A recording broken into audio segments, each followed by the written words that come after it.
Phase 3 of the Alpha of Elite Dangerous Odyssey brings with it a number of activities for exploration. In addition to that, we've also got the new exploration suit, the Artimus. Now I'm heading out to try and find a few planets. Ideally, I would have liked to have found a first footfall just to experience that, but we do need to get outside the inhabited bubble, and for this video I just wasn't able to get the time in for that, so something to have a look at in the next video. Meanwhile, we're here looking for some organics to try out the new plant scanner, the genomic scanner, basically to get some exobiologist data in order to sell to Vista Genomics. So this involves finding the organics in the first place. We got 3 biological signals up the top. Those for some reason don't actually seem to be there, but that's not how we go about finding organics in Odyssey. What we get now is a heat map. Unfortunately, I think it may be bugged, not fully working, as at least according to the trailer that Frontier released, the heat map should be blue and a little bit more detailed than this. But moving on, we get a slight better representation on Nervi. As I cycle through the various filters that are available on the Discovery scanner, that's the Surface Discovery scanner, you can see the heat map changes a little bit, but not really enough to notice, especially not on YouTube. So I've applied a few colour filters to the footage here just to make it a little bit clearer as to what's going on, and hopefully when the game releases, this is the type of distinction that we actually get on the heat map. Now the green areas, there's no life. The blue areas, there should be some type of life there. And the darker blue that is, the more life we're likely to find. So simply a case of flying down towards those areas. And this planet has a very nice atmosphere. One of the few so far that I've found to have a very thick atmosphere like this one, at least thick in relative terms. Obviously there's nothing anywhere close to the type of atmosphere that you get here on Earth. But nonetheless, this does look pretty nice, I think, doesn't it? Very much looking forward to seeing the other types of atmosphere colours that we've seen in the trailers, the yellow atmospheres and the blue ones. Some of those I'm not expecting to see until release, and from what I understand at least, some atmospheric improvements are due later on in the alpha phase or around release. Now as we fly over the surface of the planet, we can keep an eye out for some of the life, some of the plant-based life, and there we go. Unfortunately, nothing of that shows up on the ship's scanners, so you essentially have to eyeball it. And what's more, the view distance for this is pretty low, even on the bright side of the planets, which means it doesn't really load in until you're quite close to it. Either way, once you have located it, you want to hop out on foot with the Artimus suit and try the new plant-based scanner.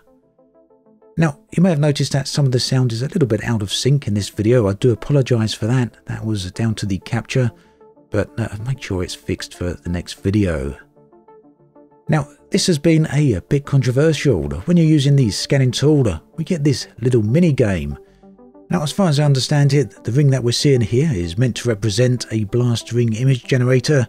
You know, I can kind of see some similarities here, but ultimately it's not really a scientific ring at all. It's just a mini game where you have to painstakingly click at the right moment. Looks easier than it actually is.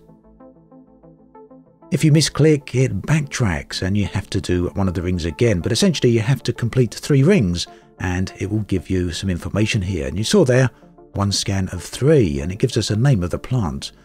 So now I have to move on and find the same plant again. And once again, we have to complete this minigame. Now, unsurprisingly, this minigame has been poorly received by the community, and that is totally understandable. I really don't like it myself either. And that's for 2 reasons. Firstly, the minigame is about as basic as it could actually get.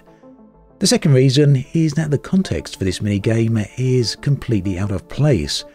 This is a scientific endeavour. It's about trying to take samples of genetic data. So why isn't this tool, why isn't this scanning reflecting that? Why isn't it a process of knowledge or intelligence, a puzzle to complete? A scientific endeavour where you're out exploring in the depths of space for science, having a quick time reaction game, well, it seems very out of place, as I said. So, 2 problems. One of them Frontier can fix very easily, I guess, just trying to rebalance the game so it's not quite as frustrating. But ultimately, that doesn't fix the main problem. A quick time event just isn't fitting for a scientific endeavour. Now, the way you track down the plants that you want to scan is with a pulse wave analyzer type effect.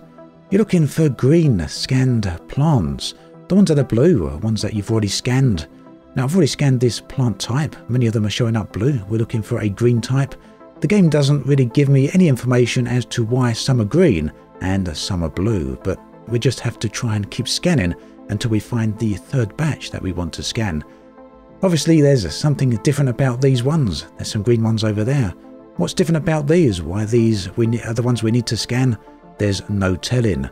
But here we are with the third attempt at the minigame. This will complete the entire sequence, being 3 of 3. That is, once we actually pass through it. So, what is the point of this activity?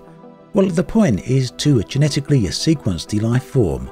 Once we've completed this 3 times, we will get all the scientific information about it, all the genetic encoding about it, which we can then sell to Vista Genomics, and that should happen anytime. Now? Nope. Okay, we'll wait for it. Now, there is another issue here, another thing that I do feel is very much a problem. When the scan is complete, what do we learn about this particular life form? Do we learn its scientific history? Do we learn all the knowledge about it? Well, no, we learn absolutely nothing about it aside from its name. Fungoida rectus. There's another way of saying that, I think, isn't there? As Mighty Jingles put it, he called it arse fungus. Nice. So yeah, we don't get any scientific information about it. We don't get an entry into the codex either, and I'm wondering if this may just be an alpha thing. I think it may be one of these, a fungoida over there, just up one. That's confirmed as a confirmed entry, but it doesn't give us any details beyond its name. So again, no scientific information. Either way, Vista Genomics are very happy with this. They will pay for it. We can hand the information in here. Doing so, again, doesn't grant us any further details, but we do get a discovered tag, and we do get a small amount of credits as well. Another subject that I have thought about is how many plants out there, how many life forms are there to actually discover? There's no official details on that, but the trailer did mention that these life forms that can be found on planetary surfaces have been quadrupled over what can be found in Horizons. Now, don't get me wrong, that's a nice addition, but I don't think it's a significant number. I don't think it's an activity that's going to keep players going for a particularly long period of time.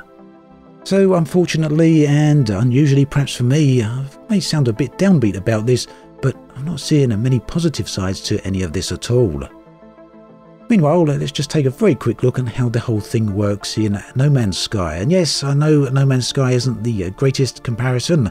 It's certainly a little bit more cartoony, and I know some people call it kiddie, but you know, it is what it is. It's a very well crafted together game. Here we are, scanning plants. We don't need any mini-game to do this. What's more, and perhaps most interesting, is that we do get some scientific information about the plant over there on the left. Yes, the information here is purely related directly to the game, what sort of components you can get from it, but in a way that's kind of beside the point.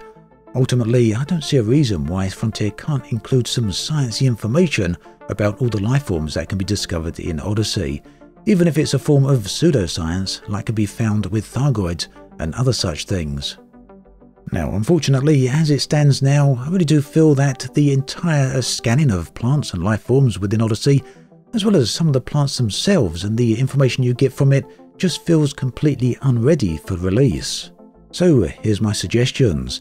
If there absolutely needs to be a mini-game for the scanning, it shouldn't be a quick-time event. It shouldn't be based on reactions because it is a scientific endeavour, as I've said. So therefore it quite naturally follows that it shouldn't be a quick-time event. Instead, it should be some type of puzzle. Secondly, although this can't really be confirmed just yet, I do feel there's likely going to be a greater variety of life forms needed. It seems Frontier have gone with handcrafted options, but due to the size of the galaxy and the fact that this needs to keep players interested for prolonged periods of time, I do feel Frontier should have gone with procedurally generated life forms. And thirdly, we are genetically sampling these plants, so ideally there needs to be a whole lot more information when we actually scan them. When I'm out there exploring the galaxy, discovering new life forms, I want to learn about them. And learning about something usually goes far more in depth than just simply getting its name. The net result of all of this is that scanning plants doesn't feel like genetic sampling, it just feels like plant identification. Now, it's probably getting a bit late in the day for the whole process, but I really hope there's still enough time for Frontier to make some necessary changes here. As always, thanks for watching, and I'll catch you guys and girls next time.